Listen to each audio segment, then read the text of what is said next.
Bonjour à tous, lors de votre examen plateau, vous allez devoir savoir maîtriser le demi-tour avec arrêt. Donc nous allons voir ça tout de suite.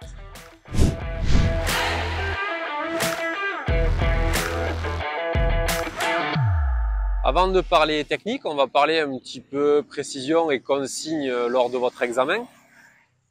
À l'arrivée dans cet exercice, votre moto devrait être arrêtée entre la première ligne et la deuxième ligne. Je parle bien de la roue avant et sa surface de contact. Au niveau de l'arrêt, favorisez l'arrêt proche du cône bleu pour, au niveau du démarrage, vous éloigner du cône orange. Au niveau de mon pied d'arrêt, peu importe où vous le posez, entre les petites tailles et les grandes tailles, les pieds pourraient être posés à des façons de manière différente. Et au niveau du démarrage, entre la première ligne et la dernière ligne, la zone est neutralisée. C'est-à-dire que je pourrais poser autant de fois le pied que je veux. Je vais décomposer cette théorie en deux étapes. Donc dans un premier temps, nous allons voir l'arrêt en courbe et ensuite le redémarrage. Concernant l'arrêt en tournant, je vais essayer dans un premier temps de conserver un petit peu d'allure pour maintenir un certain équilibre. Pas trop vite non plus, bien sûr, il faut que je puisse m'arrêter entre les deux lignes. Je vais essayer de me placer le long de la piste, déclencher un léger contre-braquage, ramener mon guidon pratiquement embuté et venir m'arrêter avec précision entre ces deux lignes. Bien sûr, lors de l'arrêt, je vais bien serrer mon embrayage et utiliser le frein arrière. Nous venons de voir l'arrêt en tournant à gauche. Nous allons maintenant voir l'arrêt en tournant à droite avec sa petite particularité. Naturellement, la moto a envie de pencher à droite. La problématique, c'est que si ma moto penche à droite et que je sors le pied droit, comment je freine? Effectivement, lors de mon arrêt à droite, l'utilisation du frein avant n'est pas interdite. Mais elle va me rajouter une source de chute en plus. Donc pour éviter cela, je vais favoriser l'arrêt pied gauche. Pour m'arrêter pied gauche, je vais insister sur le léger contre-braquage.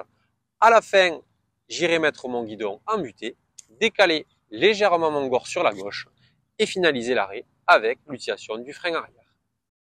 Pour ce démarrage à gauche, je n'oublie pas de mettre mon guidon embuté, de pencher ma moto légèrement à l'intérieur, de faire une légère opposition avec le haut du corps pour tenir l'équilibre, de gérer correctement mes commandes, c'est-à-dire trouver le point de patinage, le filet de casse correspondant pour ne pas être trop lent et tomber à l'intérieur ou trop dynamique et aller tout droit.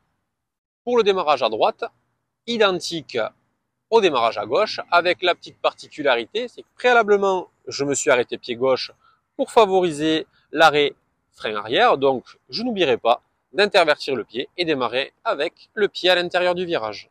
Allez, je vous montre en image, conservation d'une petite allure, léger contre-braquage, je ramène mon guidon et je m'arrête entre les deux lignes. Attention de ne pas baisser les yeux de manière à ne pas perdre l'équilibre.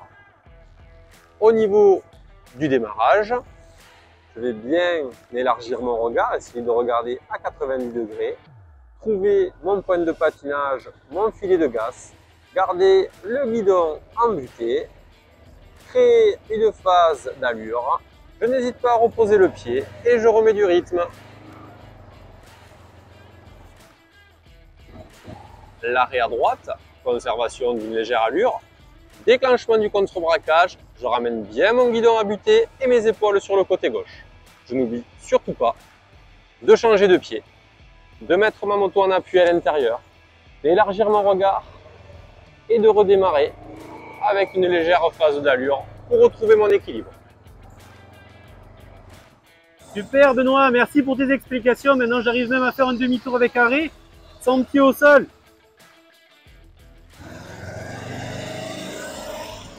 Ouais, c'est ça, tricheur.